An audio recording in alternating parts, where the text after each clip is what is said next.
브라운TV, 안녕하세요. 브라운TV입니다. 오늘은 이제, 여러 수험생들 수능 끝나고 이제, 치과 쪽에서는 뭐 미백, 뭐, 치아 교정, 충치, 사랑니 발치, 뭐 이런 거 지금 이제 많이 알아보고 계실 텐데, 오늘은 급속 교정에 대해서 한번 알아보려고요. 전에도 한번 다룬 적이 있었는데, 최근에 또다시 이제 급속 교정에 대한 문의가 상당히 많아서, 과연 급속 교정이란 무엇인가 한번 알아보려고 합니다.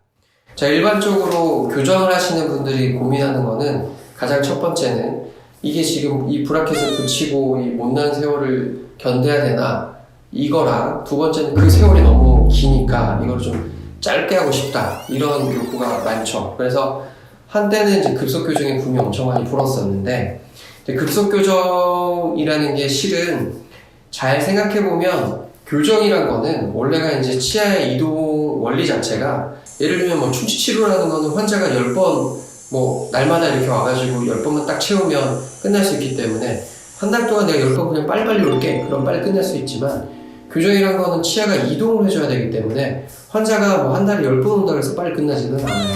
그러니까 뭐 환자가 자주 빨리빨리 오면은 이게 교정이 빨리 끝날 것 같고 이런 오해들이 있을 수 있지만 실질적으로 환자가 자주 내원한다 그래서 교정이 빨리 끝나는 경우는 없습니다.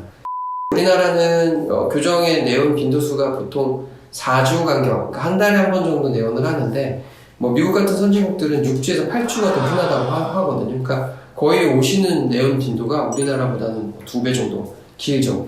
그래서 환자가 자주 오기 때문에 빨리 끝난다. 뭐 이거는 약간 이 교정의 원리에서는 맞지는 않아요. 그래서 급속 교정이란 건 기본적으로 환자에서 일어나는 몸의 반응을 빨리 이동시킬 수 있도록 이 반응을 올려주는데 초점을 맞춰줘야 됩니다. 그래서 기본적으로 요즘 이제 급속 교정 말을 하는데 이제 여기에서 가장 공인된 방법들은 교정을 하는 부분에 교정을 위해서 모여드는 인체의 세포가 더 많이 모여들 수 있도록 이 외과적인 상처를 주는 걸 가장 흔하게 쓰는데요. 예를 들면 우리가 치아가 이동되는 방에 뼈가 녹고 반대편에 뼈가 생성되어야만 치아가 이동되는데 녹는 세포와 생성되는 세포가 원래 10개가 있었다면 이 세포를 20개로 늘려주면 당연히 일을 빨리 하니까 금방 이동을 하겠죠. 그래서 교정적으로 유도된 힘에 의해서 모여드는 세포보다 그 주변에 미약한 외과적인 상처를 주면 이 상처를 치유시키기 위해서 모여드는 세포의 숫자가 많아지면서 이동이 빨라지는 효과를 누리는 게 가장 공인된 방법이에요. 그래서 급속 교정의 가장 흔한 그리고 공인된 방법은 서지컬 어시스트, 그러니까 외과적인 거를 도움을 받아서 이 급속 교정을 하는 게 가장 공인된 방법입니다. 뭐 저희 병원에서도 흔하게 많이 하고 있고요. 그래서 급속 교정의 방법을 할 때 뭐 외과적인 술식을 주는 방식은 또 뭐 여러 가지가 있지만 뭐 흔하게는 살짝 이렇게 버 같은 거를 상처를 준다거나 아니면 뭐 드릴 같은 걸로 거기 이 상처를 준다거나 그러니까 어쨌든 상처를 주는 방식을 많이 쓰게 되고요.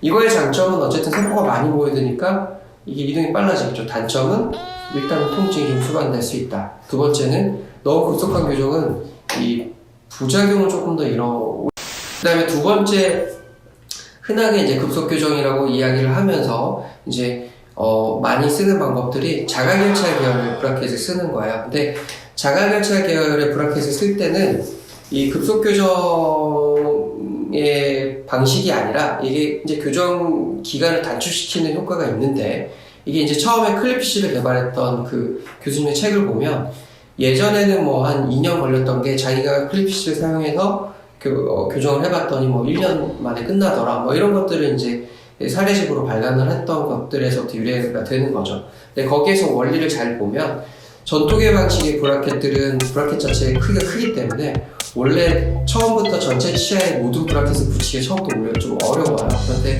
이 자가결착 계열들의 브라켓들은 일단 그 치아에 붙이는 브라켓이 크게 작고 그 다음에 묶어줘야 되는 복잡한 구조가 없기 때문에 처음부터 모든 치아를 타겟해서 교정을 시작할 수 있게끔 보완이 되는 거죠. 그러니까 공간을 벌려서 다른 치아에 브라켓을 붙일 수 있는 그 기간을 줄이기 때문에 일단은 그 역학 하나에서 먼저 이 치아 교정에 필요한 기간을 줄일 수 있다는 거고 두 번째는 이 브라켓 자체의 마찰력을 줄여줬다고 보는데 그러니까 치아라는 게 교정에 이동하는 게 이제 레일을 깔아놓고 해서 미끄러지는 건데 잘 미끄러지니까 아무래도 이동이 좀 빨라지고 뭐 이런 두 가지 원리를 통해서 일반적인 브라켓보다는 조금 더 빨라진다. 뭐 이렇게 보고 있죠.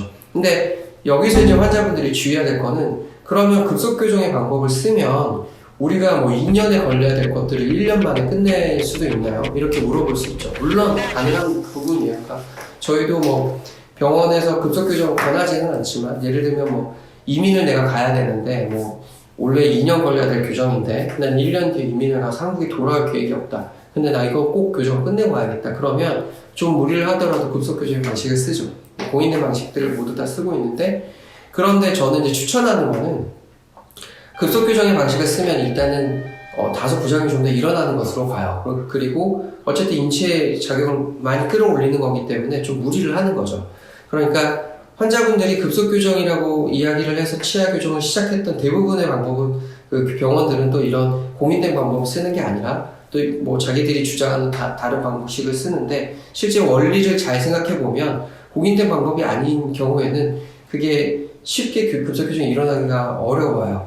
그러니까 그 말에 현혹되기보다는 본인은 조금 마음의 여유를 두고 그다음에 의료진이 좀 빨리 끝내려고 노력하면 처음에 보통 뭐 치료기간 1년 반 정도 걸릴 거예요 이렇게 이야기했을 때 보통 환자분들은 그럼 1년 반 어떻게 기다리나 이렇게 생각할 수 있겠지만 보통 1년 반보다는 빨리 끝나는데 좀 여유롭게 이야기를 하는 거거든요. 그러니까 보통은 의료진이 자기가 좀 일찍 끝내려는 마음만 있다면 다른 사람들이 1년 반 설명했던 것도 거의 1년 안에 끝낼 수 있거든요. 그러니까 의료진을 잘 선택해서 자기는 마음의 여유를 두고 의료진이 좀 빨리 끝내려고 노력하면 그리고 이제 공인된 방식의 뭐 클리피식을 좀 쓴다거나 아니면은 뭐 서지컬 어시스티드 방법을 간혹 써준다거나 뭐 이런 식으로 해서 적절히 배합만 잘해주면 3년, 4년 걸릴 교정은 거의 없다고 보거든요. 그러니까 교정을 할 때 급속교정이란 말에 현혹되지 말고 급속교정이 아니라 자기는 좀 마음의 여유를 두되 쓸 수 있는 공인된 방법들을 써서 좀 빨리 끝냈으면 좋겠다 이런 식으로만 접근을 하시는 게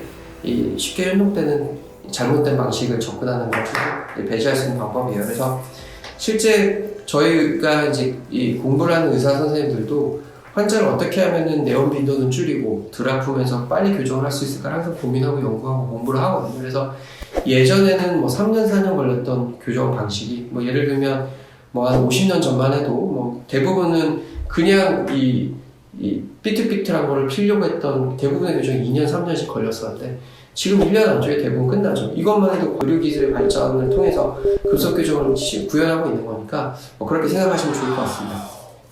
자, 오늘은 이제 급속교정에 대해서 알아봤고요. 여기서 다시 강조드리고 싶은 건 공인된 방식의 급속교정은 실 그렇게 많지 않다. 그리고 이게 뭐 효과를 볼 수 있는 만큼 부작용도 있을 수 있기 때문에 잘 선택해서 써야 된다. 그리고 모든 방식의 그 교정에서 급속교정을 쓰는 거는 좀 위험할 수 있다. 이렇게 요약을 해볼 수 있겠습니다. 다음은 더 좋은 콘텐츠로 찾아뵙도록 하겠습니다. 브라운TV